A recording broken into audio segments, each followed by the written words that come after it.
ಎಲ್ರಿಗೂ ನಮಸ್ಕಾರ. ನಾನು ನಿರ್ದೇಶಕ ಮಹೇಶ್ ಬಾಬು ಮಾತಾಡ್ತಾ ಇದ್ದೀನಿ. ನಂದು ಅರಸು ಸಿನಿಮಾ ಹೇಗಾಯಿತು ಅಂತ ಕೆಲವರು ತುಂಬ ದಿನದಿಂದ ಕೆಲವು ಪ್ರಶ್ನೆಗಳನ್ನ ಕೇಳ್ತಾನೆ ಇದ್ದರು. ಈ ಮುಖಾಂತರ ಅದನ್ನು ನಾನು ಜನರುಗಳಿಗೆ ತಿಳಿಸೋಕ್ಕೆ ಇಷ್ಟಪಡ್ತೀನಿ. ಆಕಾಶ್ ಮೂವಿ ಆದ ತಕ್ಷಣ ನನಗೆ ವಜ್ರೇಶ್ವರಿ ಕಂಬೈನ್ಸಿಂದ ಶ್ರೀಮತಿ ಪಾರ್ವತಮ್ಮ ರಾಜ್ಕುಮಾರ್ ಅವರು ಕಂದ ನಂದು ಬ್ಯಾನರಲ್ಲಿ ಇನ್ನೊಂದು ಸಿನಿಮಾ ನೀನೇ ಮಾಡಬೇಕು ಅಂತ ಹೇಳಿದ್ರು. ನೀವೇ ನನ್ನನ್ನು ನಿರ್ದೇಶಕನಾಗಿ ಲಾಂಚ್ ಮಾಡಿರೋದು, ನೀವು ಎಷ್ಟು ಸಿನಿಮಾ ಹೇಳಿದ್ರು ಮಾಡೋಕ್ಕೆ ನಾನು ರೆಡಿಯಮ್ಮ ಅಂತ ಹೇಳಿದೆ. ನಾನು ಯಾವ ಸಿನಿಮಾನೂ ಒಪ್ಕೊಳ್ಳದೆ ಅರಸು ಸಿನಿಮಾ ಮಾಡೋದಕ್ಕೆ ಒಪ್ಕೊಂಡೆ. ಅರಸು ಸಿನಿಮಾ ಕತೆ ಹೇಗಾಯಿತು ಅನ್ನೋದು ಅಂದರೆ, ಪುನೀತ್ ಅವ್ರಿಗೆ 2ನೇ ಸಿನಿಮಾ ನಾನು ಮಾಡ್ತಾ ಇರೋದು. ಸುಮಾರಷ್ಟು ಕತೆಗಳನ್ನ ನಮ್ಮ ಜನಾರ್ದನ್ ಮಹರ್ಷಿ ಅವರು ಹೇಳಿದ್ರು. ಅದರಲ್ಲಿ ಮೆರವಣಿಗೆ ಅಂತ ಒಂದು ಸಿನಿಮಾ ಮಾಡಿದೆ, ಆ ಕತೆ ಹೇಳಿದರು ಫಸ್ಟು. ಆ ಸಿನಿಮಾ ಮಾಡಬೇಕು ಅಂತ ಅಂದ್ಕೊಂಡಿದ್ವಿ. ಒಂದು ಜಂಗಲ್ ಬ್ಯಾಕ್ಡ್ರಾಪಲ್ಲಿ ನಡೆಯುವಂಥ ಒಂದು ಹಿಲೇರಿಯಸ್ ಕಾಮಿಡಿ ಲವ್ ಸ್ಟೋರಿ ಅದು. ಅದನ್ನು ಮಾಡೋಣ, ಚೆನ್ನಾಗಿರುತ್ತೆ, ಫ್ರೆಶ್ ಆಗಿರುತ್ತೆ ಅಂತ ಟ್ರೈ ಮಾಡ್ತಾಯಿದ್ವಿ. ಹೀಗೆ ಮಾಡ್ತಾ ಇರ್ಬೇಕಾದ್ರೆ ಅವರು ಒಂದು ಹೊಸ ತಾಟಿದೆ ಸರ್ ಹೇಳ್ತೀನಿ ಅಂತ ಒಂದು ಅರಸು ಲೈನ್ನ ಚಿಕ್ಕದಾಗಿ ಹೇಳಿದ್ರು. NRI ಕ್ಯಾರೆಕ್ಟ್ರು, ಫಾರಿನಲ್ಲಿ ಇರ್ತಾನೆ, ಒಂದು ರೆಕ್ಲೆಸ್ ಕ್ಯಾರೆಕ್ಟ್ರು, ಆಮೇಲೆ ಎಲ್ಲ ಉಡಾಫೆ ಕ್ಯಾರೆಕ್ಟ್ರು. ಅದು ಬಂದು ಇಂಡಿಯಾದಲ್ಲಿ ಒಂದು ಹುಡುಗಿನ ಲವ್ ಮಾಡ್ತಾನೆ. ಲವ್ ಮಾಡಿದ ತಕ್ಷಣ ಹುಡುಗಿ ಇವ್ರಿಗೆ ರೆಸ್ಪಾನ್ಸಿಬಿಲಿಟಿ ಇಲ್ಲ ಅಂತ ಹೇಳ್ತಾರೆ. ಅದಾದಮೇಲೆ ಅವನು ಹೆಂಗೆ ಸ್ಟ್ರಗಲ್ ಮಾಡಿ ಅವಳನ್ನ ಮನಸ್ಸನ್ನು ಗೆಲ್ತಾನೆ ಅಂತ ಒಂದು ಟ್ರಯಾಂಗಲ್ ಲವ್ ಸ್ಟೋರಿ ಕತೆ ಹೇಳಿದ್ರು. ಬಟ್ ಆ ಕತೆ ಲೈನು ಸಿಂಪಲ್ ಆಗಿದ್ರು ಕೂಡ ಕೆಲವು ಥಾಟ್ಸ್ಗಳು ತುಂಬ ಚೆನ್ನಾಗಿತ್ತು. ಅಂದರೆ ಅದು ಹೋಲ್ ಸ್ಕ್ರೀನ್ ಪ್ಲೇ ಕೇಳಿದಾಗ ಒಂದು ಅದ್ಭುತವಾದ ಸಿನಿಮಾ ಅಂತು. ಪುನೀತ್ ಅವ್ರಿಗೆ ತುಂಬ ಸ್ಕೋಪು, ಪರ್ಫಾರ್ಮೆನ್ಸ್ಗಾಗಲಿ ಇನ್ನೊಂದಕ್ಕಾಗಲಿ ತುಂಬ ಸ್ಕೋಪ್ ಇರೋಂಥ ಸಬ್ಜೆಕ್ಟು. ಆಮೇಲೆ ತುಂಬ ರಿಸ್ಕಿ ಸಬ್ಜೆಕ್ಟ್ ಕೂಡ. ಎಲ್ಲರೂ ಒಂದು ಎಕ್ಸ್ಪ್ರೆಷನ್ ಚೇಂಜ್ ಆದರೂ ಕೂಡ ಅದು ಸಿನಿಮಾ ಕತೆನೇ ಬೇರೆ ಆಗಿಬಿಡುತ್ತೆ. ಆ ಥರದಂಥ ಒಂದು ಕತೆ.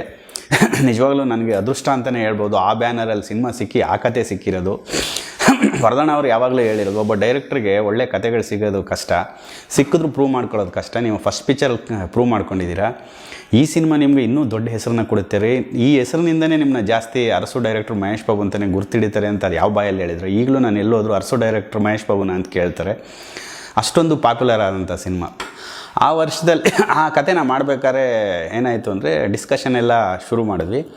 ಆಲ್ಮೋಸ್ಟ್ ಆಲ್ ಡಿಸ್ಕಷನ್ ಎಲ್ಲ ಶುರುವಾಗಿ ಎಲ್ರಿಗೂ ಇಷ್ಟ ಆಗಿ ಕತೆ ಆಲ್ಮೋಸ್ಟ್ ಆಲು ಕತೆ ಎಲ್ಲ ಫೈನಲ್ ಮಾಡಿ ಡೈಲಾಗ್ ರೀಡಿಂಗ್ ಎಲ್ಲ ತೊಗೊಂಡು.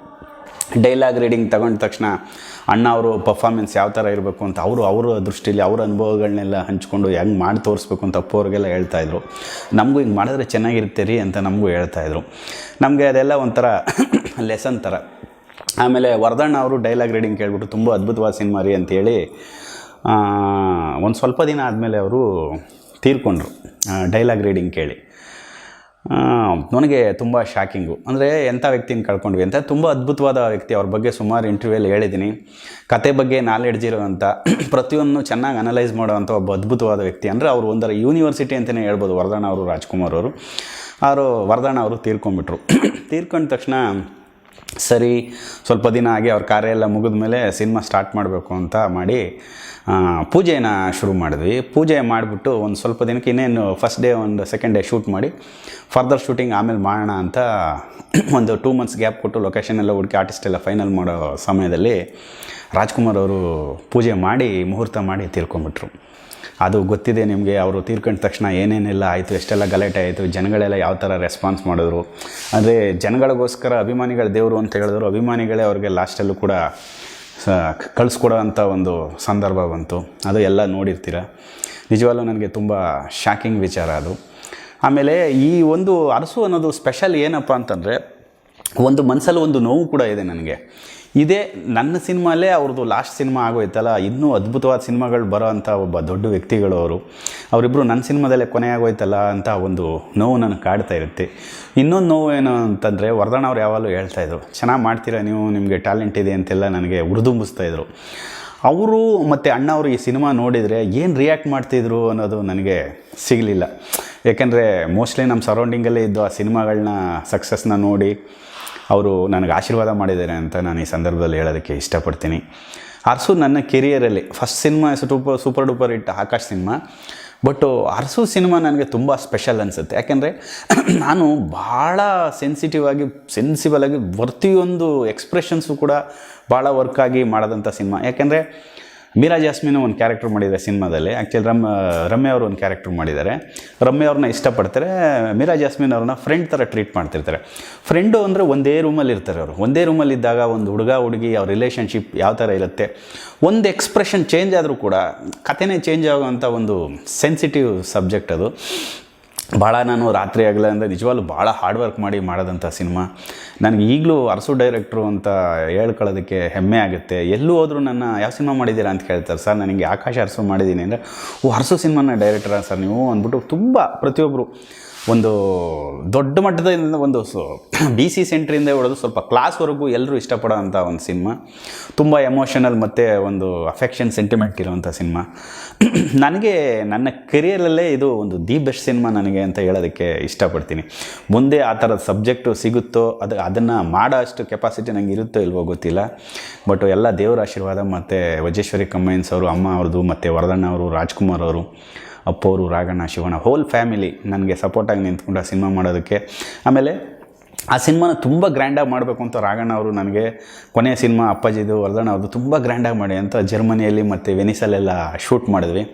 ಆಲ್ಮೋಸ್ಟ್ ಆಲು ಫಾರಿನಲ್ಲಿ ಒಂದು 20 ಡೇಸ್ ಶೂಟ್ ಮಾಡಿದ್ವಿ.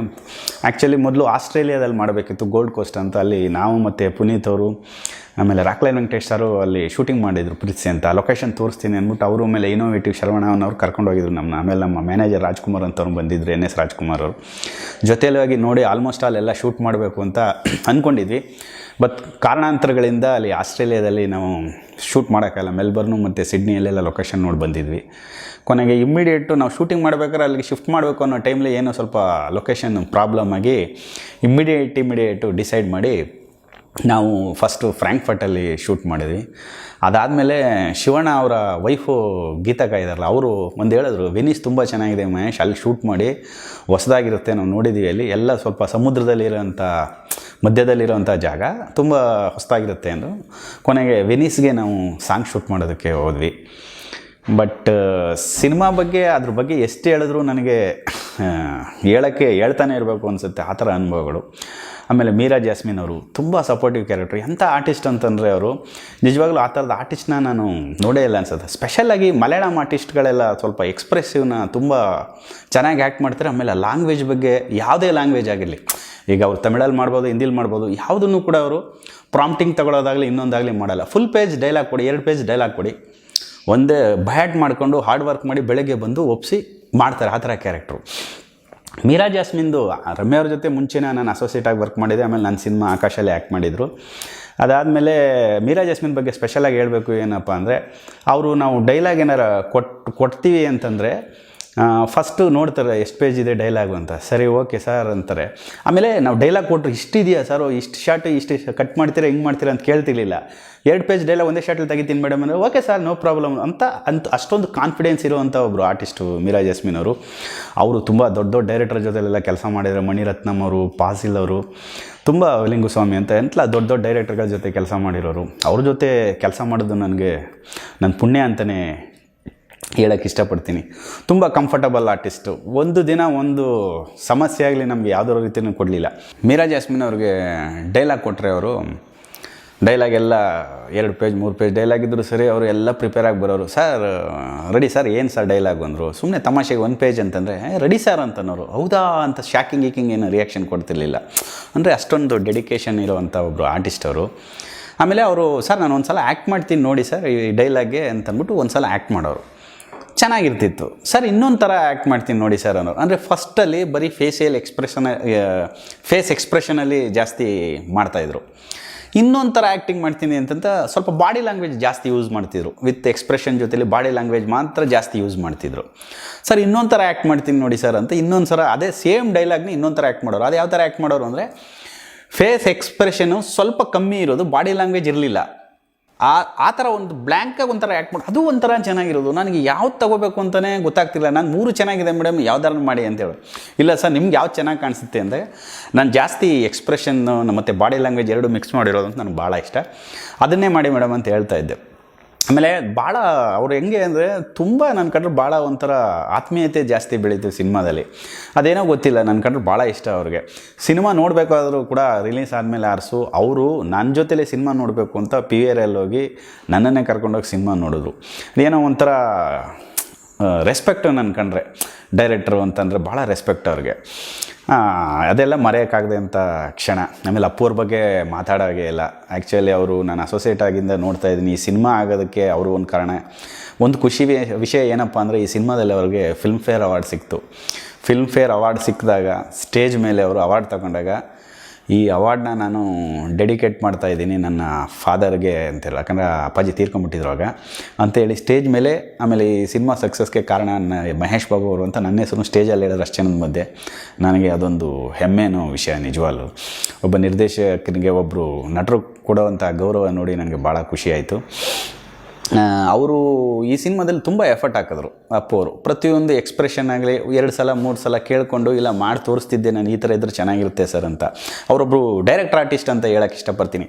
ಯಾವುದನ್ನು ಅವರೇ ಪ್ಲ್ಯಾನ್ ಮಾಡಿಕೊಂಡು ಮಾಡಲ್ಲ. ಈಗ ನಾವು ಸ್ವಲ್ಪ ಬಾಡಿ ಲ್ಯಾಂಗ್ವೇಜ್ ಬೇಕು ಸರ್ ಈ ಥರ ಮಾಡಿ ಅಂದರೆ ಓಕೆ ಮಹೇಶ್ ಅನ್ನೋರು, ಇಲ್ಲ ಎಕ್ಸ್ಪ್ರೆಷನ್ ಹಿಂಗೆ ಮಾಡಿ ಸರ್, ನಾವು ಹೆಂಗೆ ಮೌಲ್ಡ್ ಮಾಡ್ತೀವಿ ಆ ಥರ ಮೌಲ್ಡ್ ಆಗೋಂಥ ನಟ. ಅಂದರೆ ನಾನು ಮಾಡಿದ್ದೇ ಆ್ಯಕ್ಟಿಂಗು ತಗೋಬೇಕು ಅನ್ನೋದಿಲ್ಲ. ಆಮೇಲೆ ಅವರು ಡೈಲಾಗ್ಸ್ನಾಗಲಿ ಇನ್ನೊಂದಾಗಲಿ ಅವರು ಪ್ಲ್ಯಾನ್ ಮಾಡಿ ಮಾಡ್ತಿರ್ಲಿಲ್ಲ. ಡೈರೆಕ್ಟ್ರಿಗೆ ಏನು ಬೇಕು, ಡೈರೆಕ್ಟ್ರ್ ಯಾವ ಥರ ಎಕ್ಸ್ಪೆಕ್ಟ್ ಮಾಡ್ತಾರೆ ಅನ್ನೋದನ್ನು ನೋಡಿ, ನನ್ನ ಸಿನಿಮಾ ಅಷ್ಟೇ ಅಲ್ಲ ಪ್ರತಿಯೊಬ್ಬ ಡೈರೆಕ್ಟರ್ಗಳು ಏನೇನು ಬೇಕು ಅನ್ನೋದನ್ನು ಅವ್ರ ಮನಸ್ಸಲ್ಲಿ ಅಂದ್ಕೊಂಡು ಅವ್ರಿಗೆ ಏನು ಬೇಕು ಕೇಳ್ಬಿಟ್ಟು ಮಾಡೋ ಅಂಥ ಒಂದು ಕ್ಯಾರೆಕ್ಟ್ರು ಅವರು. ಮತ್ತು ದರ್ಶನಲ್ಲಿ ಅದನ್ನು ನಾನು ನೋಡೋದು, ಇಬ್ಬರು ಡೈರೆಕ್ಟ್ರ್ ಅಷ್ಟೇ. ಡೈರೆಕ್ಟ್ರು ಏನು ಕೇಳ್ತಾರೆ ಅನ್ನೋದನ್ನು ಮನಸ್ಸಲ್ಲಿ ಇಟ್ಕೊಂಡು ಮಾಡ್ತಾರೆ. ಅವರು ಅಷ್ಟೇ ಒಂದು ಸ್ವಲ್ಪ ಬಾಡಿ ಲ್ಯಾಂಗ್ವೇಜ್ ಹಿಂಗಿದ್ರೆ ಚೆನ್ನಾಗಿರುತ್ತೆ ಹಂಗಿದ್ರೆ ಚೆನ್ನಾಗಿರುತ್ತೆ ಅಂತ ಪ್ಲ್ಯಾನ್ ಮಾಡ್ತಾರೆ. ಡೈರೆಕ್ಟ್ರು ಏನು ಎಕ್ಸ್ಪೆಕ್ಟ್ ಮಾಡ್ತಾರೆ ಅದನ್ನು ಕೊಡೋವಂಥ ಒಬ್ಬರು ನಟ. ಅವರೇ ಪ್ರಿಪೇರ್ ಆಗಿ ನಾನು ಡೈಲಾಗ್ ಹಿಂಗೆ ಮಾಡಬೇಕು, ಬಾಡಿ ಲ್ಯಾಂಗ್ವೇಜ್ ಹಿಂಗೆ ಮಾಡಬೇಕು ಅನ್ನೋ ಪ್ರಿಪ್ರೇಷನ್ ಇರೋಲ್ಲ. ಬ್ಲ್ಯಾಂಕಾಗಿ ಬರ್ತಾರೆ, ಡೈಲಾಗ್ ಕೊಡ್ತೀವಿ, ಮಹೇಶ್ ಇದು ನಿಮ್ಗೆ ಯಾವ ಥರ ಬೇಕು ಅಂದಾಗ ಸ್ವಲ್ಪ ಬಾಡಿ ಲ್ಯಾಂಗ್ವೇಜು ಎಕ್ಸ್ಪ್ರೆಷನ್ ಹಿಂಗಿರ್ಬೇಕು ಸರ್ ಅಂತ ಮಾಡಿ ತೋರಿಸ್ತು. ನಾವೇನು ಮಾಡಿ ತೋರಿಸ್ತೀವಿ ಅದನ್ನು ಫಾಲೋ ಮಾಡ್ತಾರೆ. ಆ ಥರ ನಟರು ಸಿಗೋದು ಭಾಳ ಕಷ್ಟ ನಮಗೆ. ಅದು ನಾನು ದರ್ಶನ್ ಮತ್ತು ಪುನೀತ್ ಅವರಲ್ಲಿ ಆ ಗುಣ ನೋಡಿದೆ. ಡೈರೆಕ್ಟ್ರಿಗೆ ಏನು ಬೇಕು ಅದನ್ನು ಕೊಡೋಂಥ ಒಂದು ಕ್ಯಾರೆಕ್ಟ್ರು. ನನಗೆ ಆ ಥರ ಮರೆಯಲಾಗದೇ ಇರೋವಂಥ ಕ್ಷಣಗಳಿಲ್ಲ. ಪ್ರತಿಯೊಂದು ನನಗೆ ಮರೆಯಲಾಗದಂತೆ ಕ್ಷಣನ, ಸಬ್ಜೆಕ್ಟಿಂದ ಹಿಡಿದು ಆಮೇಲೆ ಆ ಸಿನಿಮಾನ ನಾನು ಮರೆಯಲಾಗದಂಥ ಕ್ಷಣ ಅಂದರೆ ಆ ಸಿನಿಮಾ ಇರಬೇಕು ಆದಾಗ ವರದಾನ್ ಅವರು ಮತ್ತು ರಾಜ್ಕುಮಾರ್ ಅವ್ರು ಇರಬೇಕಿತ್ತು, ಆ ಸಿನಿಮಾ ನೋಡಬೇಕಿತ್ತು ಅಂತ ನನಗೆ ಭಾಳ ಆಸೆ ಇತ್ತು. ಬಟ್ ನನಗೆ ಅದೊಂದು ಆಸೆ ನೆರವೇರಲಿಲ್ಲ. ಪಾಪ ಸಿನಿಮಾ ಆಗೋದಕ್ಕೂ ಮುಂಚೆನೇ ಅವರು ತೀರ್ಕೊಂಡ್ಬಿಟ್ರು. ಅದೇ ನನಗೆ ತುಂಬ ಒಂದು ವಿಷಾದದ ಸಂಗತಿ ನನಗೆ. ಅದು ಮರೆಯಲಾಗದಂಥ ಕ್ಷಣ ಅಂತಂದರೆ ಮಾಮೂಲಿ ಸರ್, ನಾವು ಶೂಟಿಂಗ್ ಮಾಡ್ಬೇಕಾದ್ರೆ ಸೆಟ್ಟಲ್ಲಿ ನಾವು ಅಪ್ಪು ಅವ್ರಿಗೆ ಗೊತ್ತಿರೋಂಗೆ ತುಂಬ ಕ್ಯಾಶುವಲ್ ಆಗಿರ್ತಾರೆ. ಅವರು ನನ್ನ ಜೊತೆ ಅಂತಲ್ಲ ಎಲ್ಲರ ಜೊತೆಲೂ ಕ್ಯಾಶುವಲ್ ಆಗಿರ್ತಾರೆ. ಅವರೊಬ್ಬ ಹೀರೋ, ದೊಡ್ಡ ಹೀರೋ ಅನ್ನೋ ಥರನೇ ಫೀಲ್ ಮಾಡಲ್ಲ. ಮಾಮೂಲಿ ಹೆಂಗೆ ಫ್ರೆಂಡ್ಸ್ ಇರ್ತಾರೆ ಆ ಥರ ಇರ್ತಾರೆ. ರಮ್ಯ ನಂಗೆ ಮುಂಚೆಯಿಂದಲೂ ಹಳೆ ಪರಿಚಯ. ನಾನು ಅಸೋಸಿಯೇಟ್ ಆಗಿದ್ದಾಗಿಂದನು ಅವ್ರ ಫಸ್ಟ್ ಸಿನಿಮಾಗೆ ನಾನು ಕೋಡೈರೆಕ್ಟ್ರಾಗಿ ವರ್ಕ್ ಮಾಡಿದೆ, ದಿನೇಶ್ ಬಾಬು ಅವ್ರ ಸಿನಿಮಾದಲ್ಲಿ. ಆಗಿಂದನೂ ಪರಿಚಯ ಇರೋದು ನನಗೆ ಆ ಥರ ಇಲ್ಲ. ಮೀರಾ ಜಾಸ್ಮಿನ್ ಸ್ವಲ್ಪ ಹೊಸಬರಾಗಿದ್ದರು. ಬರ್ತಾ ಬರ್ತಾ ಒಂದು ವಾರಕ್ಕೆ ಅವರು ತುಂಬ ಕ್ಲೋಸ್ ಆಗಿಬಿಟ್ರು. ತುಂಬ ಕ್ಲೋಸ್ ಆಗಿ ನಮ್ಮ ಜೊತೆಲೇ ಸ್ವಲ್ಪ ಜಾಸ್ತಿ ಬೆರೀತಾಯಿದ್ರು. ನಮಗೆ ಒಂಥರ ಫ್ರೆಂಡ್ಲಿ ವಾತಾವರಣ ಅಲ್ಲಿ. ಯಾವುದೂ ಟೆನ್ಷನ್ ಗಿನ್ಷನ್ ಆ ಥರ ಎಲ್ಲ. ಏನು ಕೇಳಿದ್ರು ಸಿಗ್ತಿತ್ತು, ಏನು ಬೇಕೋ ಆರ್ಟಿಸ್ಟ್ ಬೇಕಿತ್ತು, ಏನು ಪ್ರಾಪರ್ಟಿ ಬೇಕಾದರೂ ಪ್ರೊವೈಡ್ ಮಾಡ್ತಾಯಿದ್ರು. ಆ ಕಂಪ್ನಿ ಬಗ್ಗೆ ಹೇಳಂಗೆ ಬೇಕಿಲ್ಲ ಬಿಡಿ.